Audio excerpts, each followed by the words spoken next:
Paper 16. The Seven Master Spirits. The seven Master Spirits of Paradise are the primary personalities of the Infinite Spirit. In this sevenfold creative act of self-duplication, the Infinite Spirit exhausted the associative possibilities mathematically inherent in the factual existence of the three persons of deity. Had it been possible to produce a larger number of Master Spirits, they would have been created. But there are just 7 associative possibilities, and only 7 inherent in 3 deities. And this explains why the universe is operated in 7 grand divisions, and why the number 7 is basically fundamental in its organization and administration. The 7 Master Spirits thus have their origin in, and derive their individual characteristics from, the following 7 likenesses. 1. The Universal Father. 2. The Eternal Son. 3. The Infinite Spirit. 4. The Father and the Son. 5. The Father and the Spirit. 6. The Son and the Spirit. 7. The Father, Son, and Spirit. We know very little about the action of the Father and the Son in the creation of the Master Spirits. Apparently they were brought into existence by the personal acts of the Infinite Spirit, but we have been definitely instructed that both the Father and the Son participated in their origin. In spirit character and nature, these 7 spirits of paradise are as one, but in all other aspects of identity they are very unlike, and the results of their functioning in the superuniverses are such that the individual differences of each are unmistakably discernible. All the after-plans of the 7 segments of the grand universe, and even the correlative segments of outer space, have been conditioned by the other-than-spiritual diversity of these 7 Master Spirits of supreme and ultimate supervision. The Master Spirits have many functions, but at the present time their particular domain is the central supervision of the 7 superuniverses. Each Master Spirit maintains an enormous force-focal headquarters, which slowly circulates around the periphery of paradise, always maintaining a position opposite the superuniverse of immediate supervision, and at the paradise focal point of its specialized power control and segmental energy distribution. The radial boundary lines of any one of the superuniverses do actually converge at the paradise headquarters of the supervising Master Spirit. 1. Relation to triune deity. The conjoint creator, the Infinite Spirit, is necessary to the completion of the triune personalization of undivided deity. This threefold deity personalization is inherently sevenfold in possibility of individual and associative expression. Hence, the subsequent plan to create universes inhabited by intelligent and potentially spiritual beings, duly expressive of the Father, Son, and Spirit, made the personalization of the 7 Master Spirits inescapable. We have come to speak of the threefold personalization of deity as the absolute inevitability, while we have come to look upon the appearance of the 7 Master Spirits as the sub-absolute inevitability. While the 7 Master Spirits are hardly expressive of threefold deity, they are the eternal portrayal of sevenfold deity, the active and associative functions of the 3 ever-existent persons of deity. By and in and through these 7 spirits, the Universal Father, the Eternal Son, or the Infinite Spirit, or any dual association, is able to function as such. When the Father, the Son, and the Spirit act together, they can and do function through Master Spirit number 7, but not as the Trinity.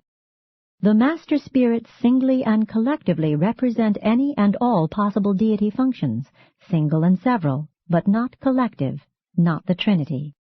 Master Spirit number 7 is personally non-functional with regard to the Paradise Trinity, and that is just why he can function personally for the Supreme Being.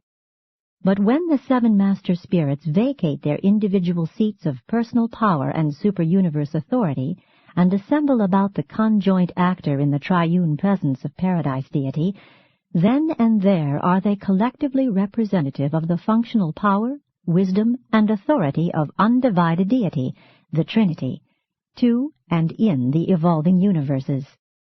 Such a paradise union of the primal sevenfold expression of deity does actually embrace, literally encompass, all of every attribute and attitude of the three eternal deities in supremacy and in ultimacy. To all practical intents and purposes, the seven master spirits do, then and there, encompass the functional domain of the supreme ultimate to and in the master universe. As far as we can discern, these seven spirits are associated with the divine activities of the three eternal persons of deity. We detect no evidence of direct association with the functioning presences of the three eternal phases of the Absolute. When associated, the master spirits represent the paradise deities in what may be roughly conceived as the finite domain of action. It might embrace much that is ultimate, but not absolute. 2. Relation to the infinite spirit. Just as the eternal and original Son is revealed through the persons of the constantly increasing number of divine sons, so is the infinite and divine spirit revealed through the channels of the seven master spirits and their associated spirit groups. At the center of centers, the infinite spirit is approachable, but not all who attain paradise are immediately able to discern his personality and differentiated presence. But all who attain the central universe can and do immediately commune with one of the seven master spirits, the one presiding over the superuniverse from which the newly arrived space pilgrim hails. To the universe of universes, the Paradise Father speaks only through his Son, while he and the Son conjointly act only through the Infinite Spirit. Outside of Paradise and Havona, the Infinite Spirit speaks only by the voices of the seven Master Spirits. The Infinite Spirit exerts an influence of personal presence within the confines of the Paradise-Havona system. Elsewhere, his personal spirit presence is exerted by and through one of the seven Master Spirits. Therefore is the super-universe spirit presence of the third source and center on any world or in any individual conditioned by the unique nature of the supervisory Master Spirit of that segment of creation. Conversely, the combined lines of spirit force and intelligence pass inward to the third person of deity by way of the seven master spirits. The seven master spirits are collectively endowed with the supreme ultimate attributes of the third source and center. While each one individually partakes of this endowment, only collectively do they disclose the attributes of omnipotence, omniscience, and omnipresence. No one of them can so function universally. As individuals, and in the exercise of these powers of supremacy and ultimacy, each is personally limited to the super-universe of immediate supervision. All of everything which has been told you concerning the divinity and personality of the conjoint actor applies equally and fully to the seven master spirits, who so effectively distribute the infinite spirit to the seven segments of the grand universe, in accordance with their divine endowment and in the manner of their differing and individually unique natures. It would therefore be proper to apply to the collective group of seven any or all of the names of the infinite spirit. Collectively, they are one with the conjoint creator on all sub-absolute levels. 3. Identity and diversity of the master spirits. The seven master spirits are indescribable beings, but they are distinctly and definitely personal. They have names, but we elect to introduce them by number. As primary personalizations of the infinite spirit, they are akin, but as primary expressions of the seven possible associations of triune deity, they are essentially diverse in nature, and this diversity of nature determines their differential of super-universe conduct. These seven master spirits may be described as follows. Master Spirit number 1. In a special manner, this spirit is the direct representation of the Paradise Father. He is a peculiar and efficient manifestation of the power, love, and wisdom of the Universal Father. He is the close associate and supernal advisor of the Chief of Mystery Monitors, that being who presides over the College of Personalized Adjusters on Divinington. In all associations of the seven Master Spirits, it is always Master Spirit number 1 who speaks for the Universal Father. This spirit presides over the first super-universe and, while unfailingly exhibiting the divine nature of a primary personalization of the infinite spirit, seems more especially to resemble the Universal Father in character. He is always in personal liaison with the 7 reflective spirits at the headquarters of the first superuniverse. Master Spirit number 2. This spirit adequately portrays the matchless nature and charming character of the Eternal Son, the firstborn of all creation. He is always in close association with all orders of the sons of God, whenever they may happen to be in the residential universe as individuals or in joyous conclave. In all the assemblies of the 7 master spirits, he always speaks for and in behalf of the Eternal Son.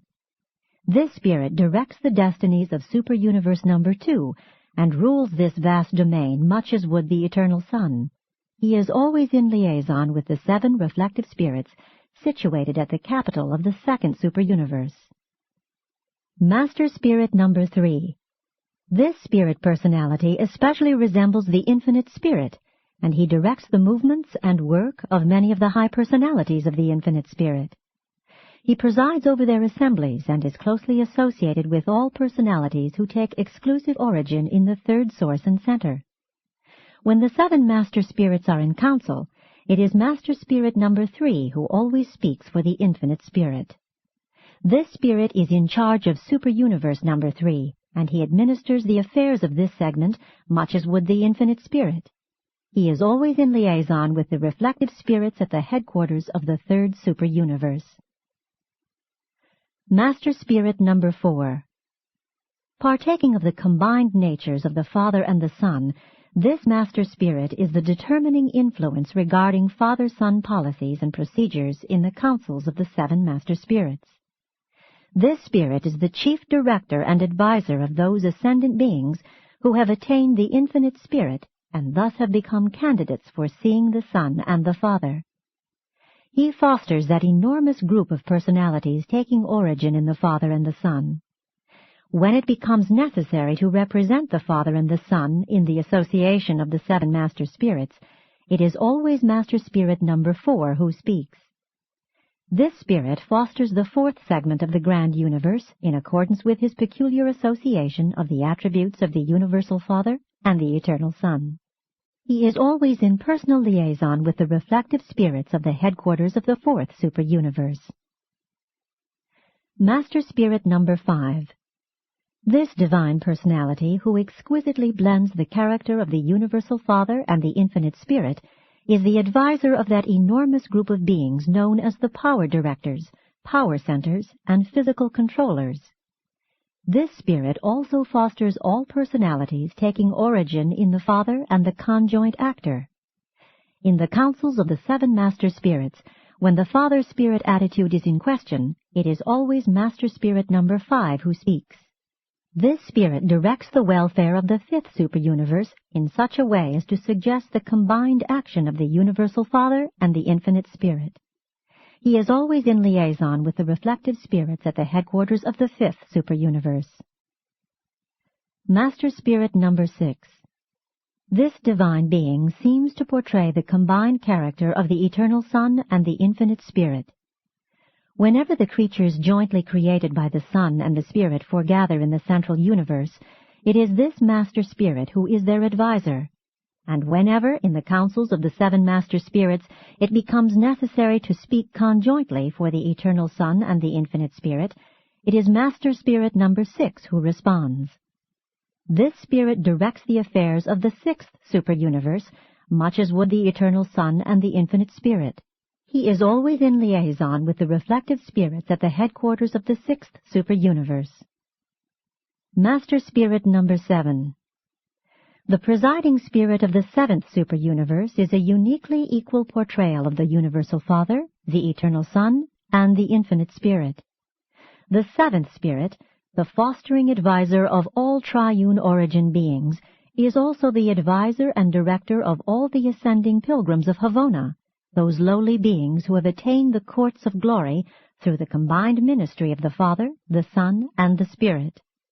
The 7th Master Spirit is not organically representative of the Paradise Trinity, but it is a known fact that his personal and spiritual nature is the conjoint actor's portraiture in equal proportions of the 3 infinite persons whose deity union is the Paradise Trinity, and whose function as such is the source of the personal and spiritual nature of God the Supreme. Hence, the seventh Master Spirit discloses a personal and organic relationship to the spirit person of the evolving Supreme. Therefore, in the Master Spirit Councils on high, when it becomes necessary to cast the ballot for the combined personal attitude of the Father, Son, and Spirit, or to depict the spiritual attitude of the Supreme Being, it is Master Spirit number 7 who functions. He thus inherently becomes the presiding head of the Paradise Council of the 7 Master Spirits. No one of the 7 spirits is organically representative of the Paradise Trinity, but when they unite as sevenfold deity, this union, in a deity sense, not in a personal sense, equivalates to a functional level associable with Trinity functions. In this sense, the sevenfold spirit is functionally associable with the Paradise Trinity.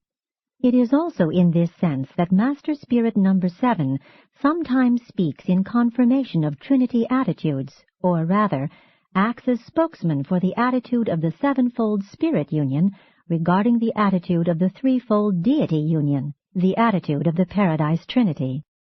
The multiple functions of the seventh Master Spirit thus range from a combined portraiture of the personal natures of the Father, Son, and Spirit, through a representation of the personal attitude of God the Supreme, to a disclosure of the deity attitude of the Paradise Trinity.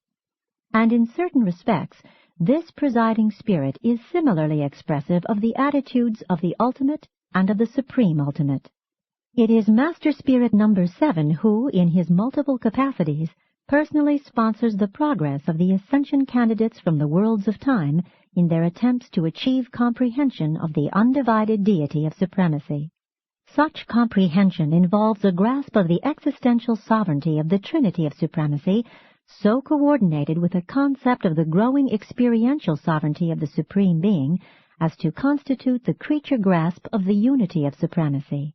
Creature realization of these 3 factors equals Havona comprehension of Trinity reality and endows the pilgrims of time with the ability eventually to penetrate the Trinity to discover the 3 infinite persons of deity. The inability of the Havona pilgrims fully to find God the Supreme is compensated by the 7th Master Spirit, whose triune nature in such a peculiar manner is revelatory of the spirit person of the Supreme. During the present universe age of the non-contactability of the person of the Supreme, Master Spirit number 7 functions in the place of the God of ascendant creatures in the matter of personal relationships. He is the one high spirit being that all ascenders are certain to recognize and somewhat comprehend when they reach the centers of glory.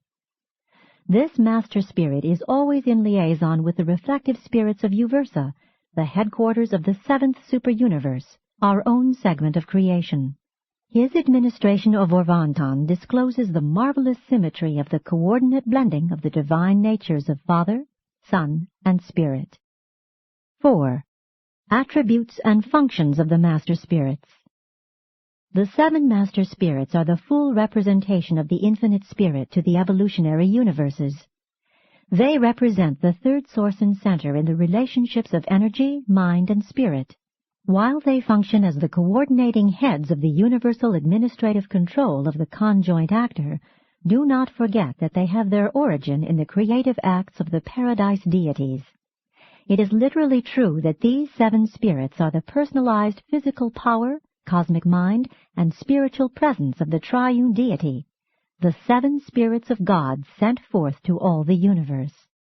The Master Spirits are unique in that they function on all universe levels of reality excepting the Absolute. They are, therefore, efficient and perfect supervisors of all phases of administrative affairs on all levels of superuniverse activities. It is difficult for the mortal mind to understand very much about the Master Spirits because their work is so highly specialized, yet all-embracing, so exceptionally material, and at the same time so exquisitely spiritual. These versatile creators of the cosmic mind are the ancestors of the universe power directors and are themselves supreme directors of the vast and far-flung spirit creature creation. The 7 Master Spirits are the creators of the universe power directors and their associates, entities who are indispensable to the organization, control, and regulation of the physical energies of the grand universe. And these same master spirits very materially assist the creator sons in the work of shaping and organizing the local universes. We are unable to trace any personal connection between the cosmic energy work of the master spirits and the force functions of the unqualified absolute. The energy manifestations under the jurisdiction of the master spirits are all directed from the periphery of paradise. They do not appear to be in any direct manner associated with the force phenomena identified with the nether surface of paradise. Unquestionably, when we encounter the functional activities of the various Urantia power supervisors, we are face to face with certain of the unrevealed activities of the master spirits, who, aside from these ancestors of both physical controllers and spirit ministers, could have contrived so to combine and associate material and spiritual energies as to produce a hitherto non-existent phase of universe reality, Urantia substance and Urantia mind. Much of the reality of the spiritual worlds is of the Urantia order, a phase of universe reality wholly unknown on Urantia.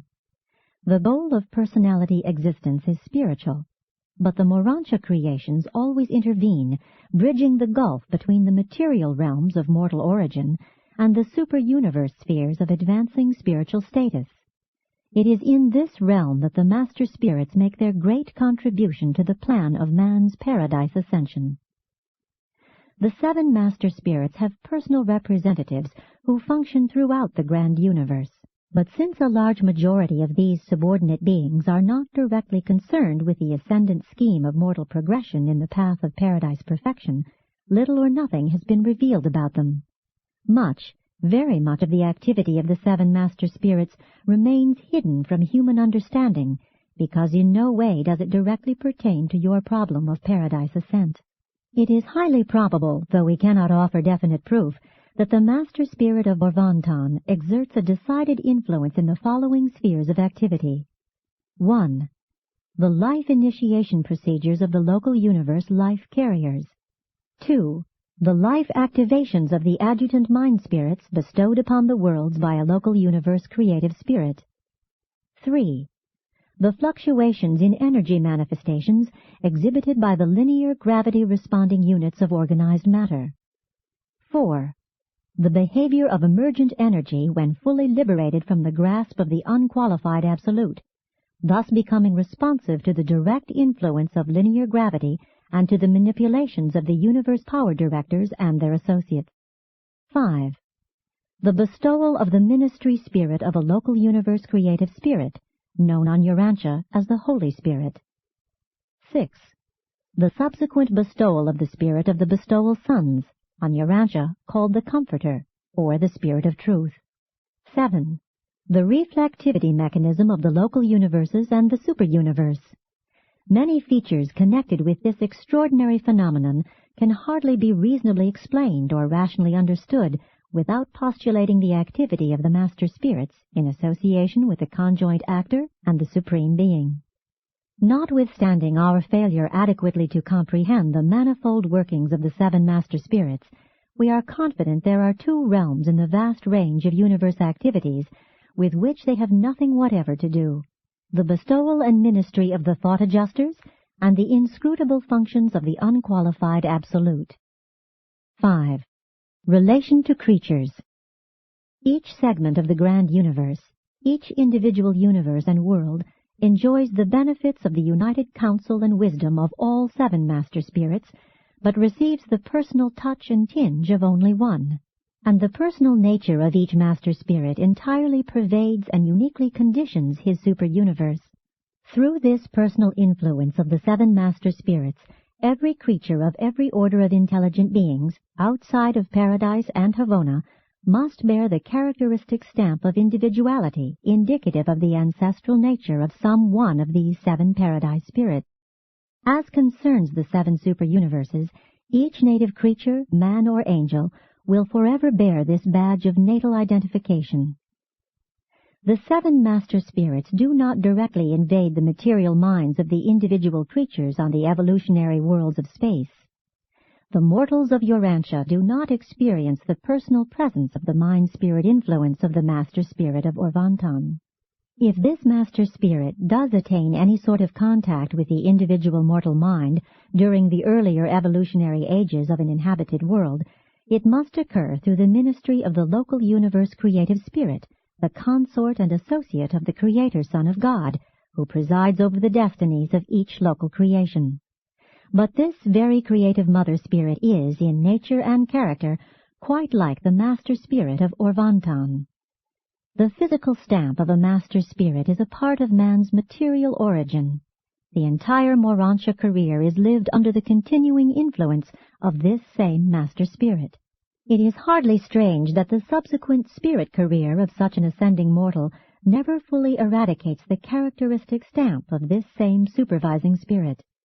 The impress of a master spirit is basic to the very existence of every pre-Havona stage of mortal ascension.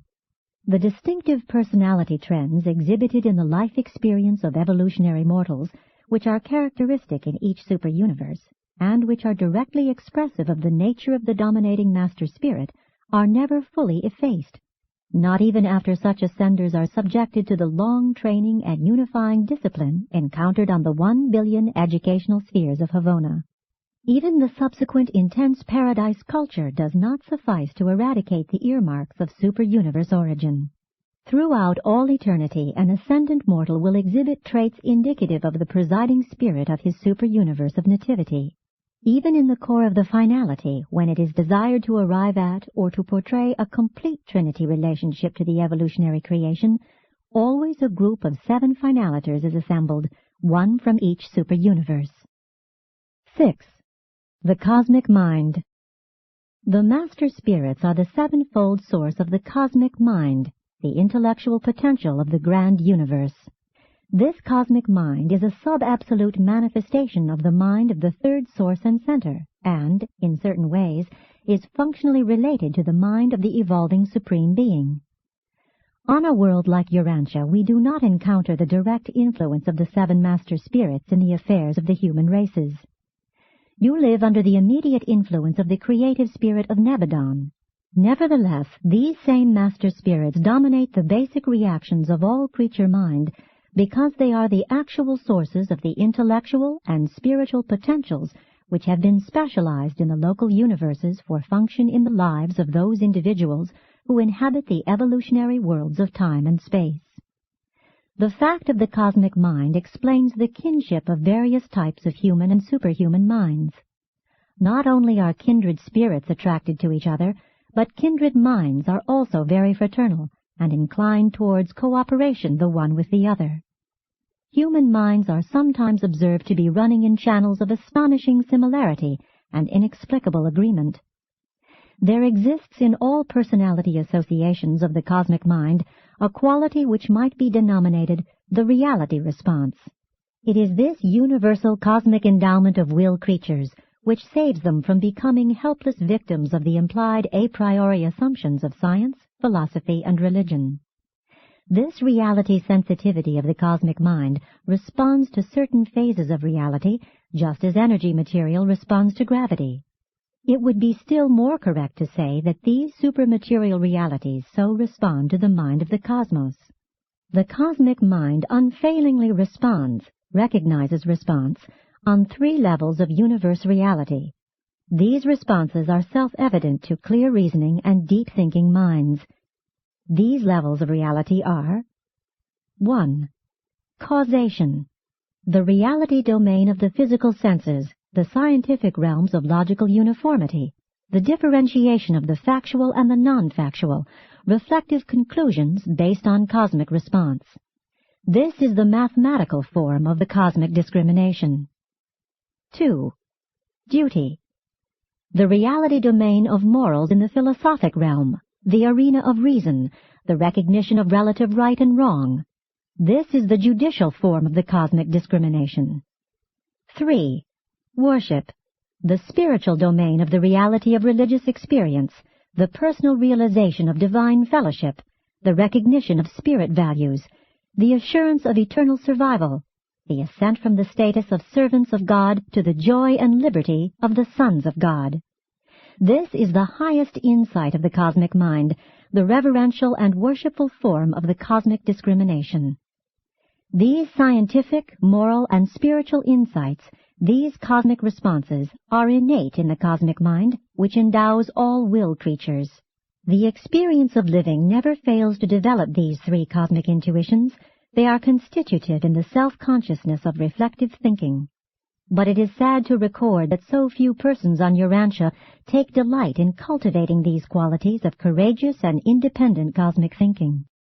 In the local universe mind bestowals, these three insights of the cosmic mind constitute the a priori assumptions which make it possible for man to function as a rational and self-conscious personality in the realms of science, philosophy, and religion.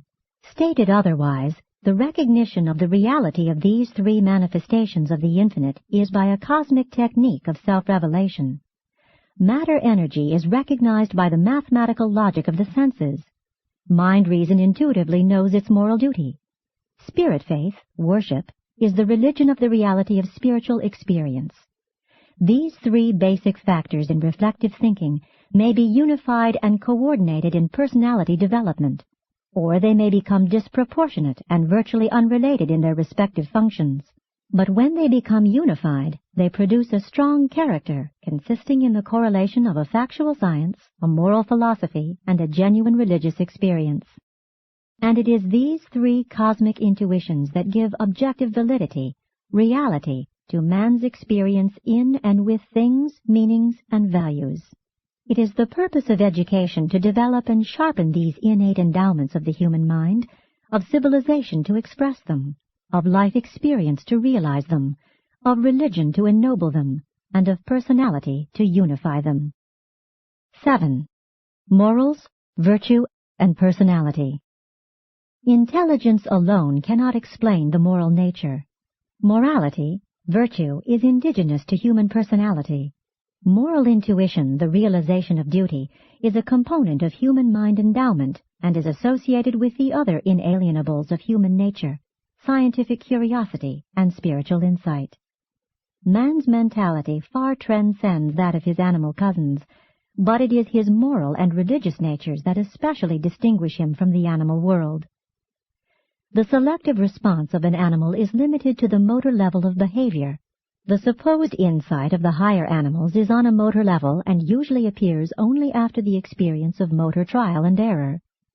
Man is able to exercise scientific, moral, and spiritual insight prior to all exploration or experimentation. Only a personality can know what it is doing before it does it. Only personalities possess insight in advance of experience. A personality can look before it leaps and can therefore learn from looking as well as from leaping.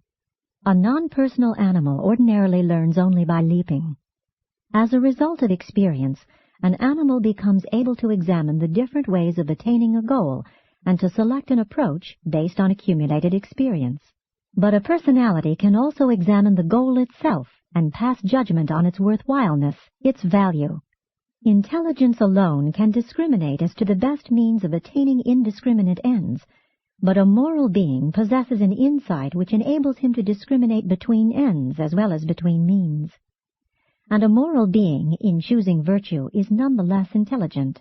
He knows what he is doing, why he is doing it, where he is going, and how he will get there. When man fails to discriminate the ends of his mortal striving, he finds himself functioning on the animal level of existence. He has failed to avail himself of the superior advantages of that material acumen, moral discrimination, and spiritual insight which are an integral part of his cosmic mind endowment as a personal being.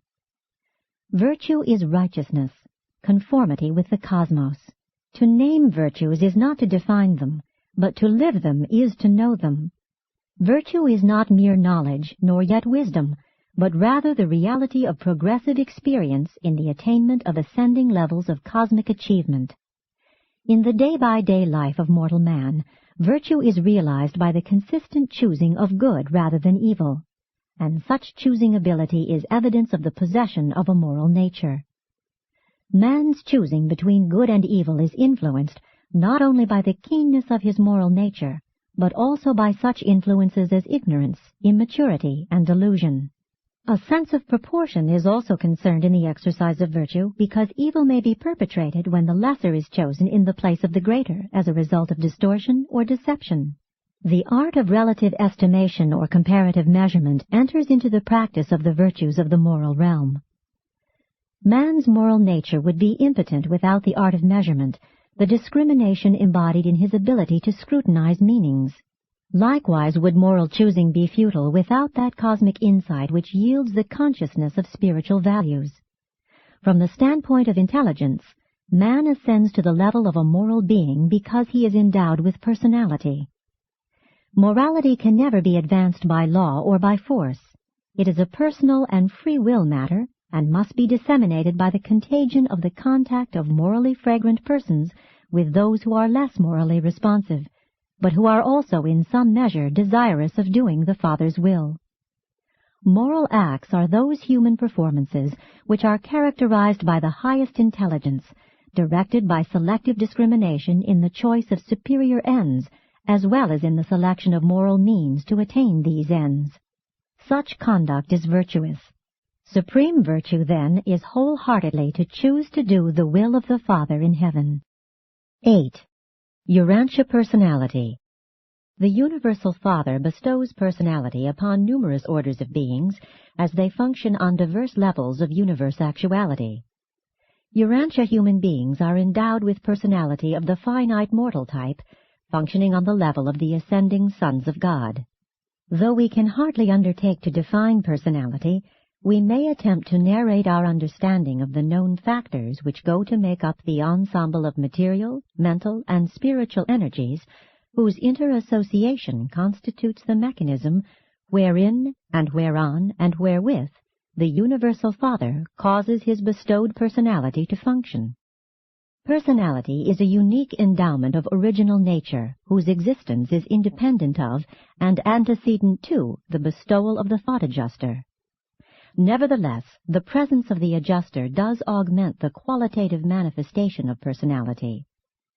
Thought adjusters, when they come forth from the Father, are identical in nature, but personality is diverse, original, and exclusive, and the manifestation of personality is further conditioned and qualified by the nature and qualities of the associated energies of a material, mindal, and spiritual nature which constitute the organismal vehicle for personality manifestation. Personalities may be similar, but they are never the same. Persons of a given series, type, order, or pattern may and do resemble one another, but they are never identical. Personality is that feature of an individual which we know, and which enables us to identify such a being at some future time, regardless of the nature and extent of changes in form, mind, or spirit status. Personality is that part of any individual which enables us to recognize and positively identify that person as the one we have previously known, no matter how much he may have changed because of the modification of the vehicle of expression and manifestation of his personality. Creature personality is distinguished by two self-manifesting and characteristic phenomena of mortal reactive behavior: self-consciousness and associated relative free will. Self-consciousness consists in intellectual awareness of personality actuality. It includes the ability to recognize the reality of other personalities. It indicates capacity for individualized experience in and with cosmic realities, equivalating to the attainment of identity status in the personality relationships of the universe. Self-consciousness connotes recognition of the actuality of mind ministration and the realization of relative independence of creative and determinative free will. The relative free will which characterizes the self-consciousness of human personality is involved in 1.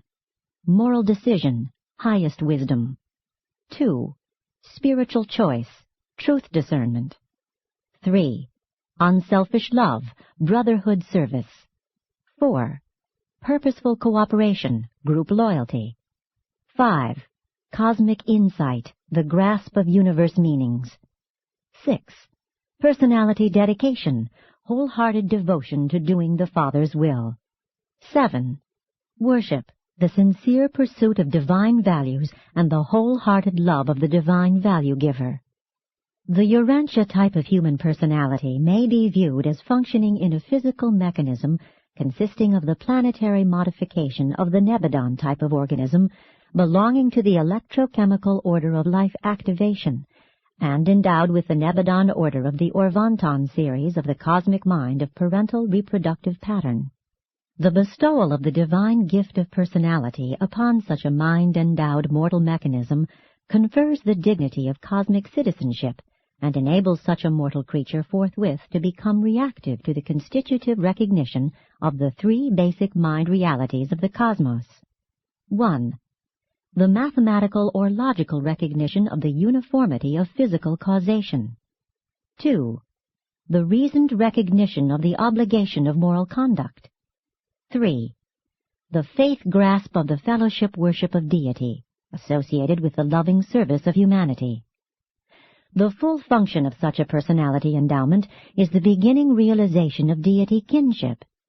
Such a selfhood, indwelt by a pre-personal fragment of God the Father, is in truth and in fact a spiritual son of God. Such a creature not only discloses capacity for the reception of the gift of the divine presence, but also exhibits reactive response to the personality gravity circuit of the Paradise Father of all personalities. 9. Reality of human consciousness. The cosmic mind-endowed, adjuster-indwelt, personal creature possesses innate recognition realization of energy reality, mind reality, and spirit reality. The will creature is thus equipped to discern the fact, the law, and the love of God. Aside from these three inalienables of human consciousness, all human experience is really subjective, except that intuitive realization of validity attaches to the unification of these three universe reality responses of cosmic recognition.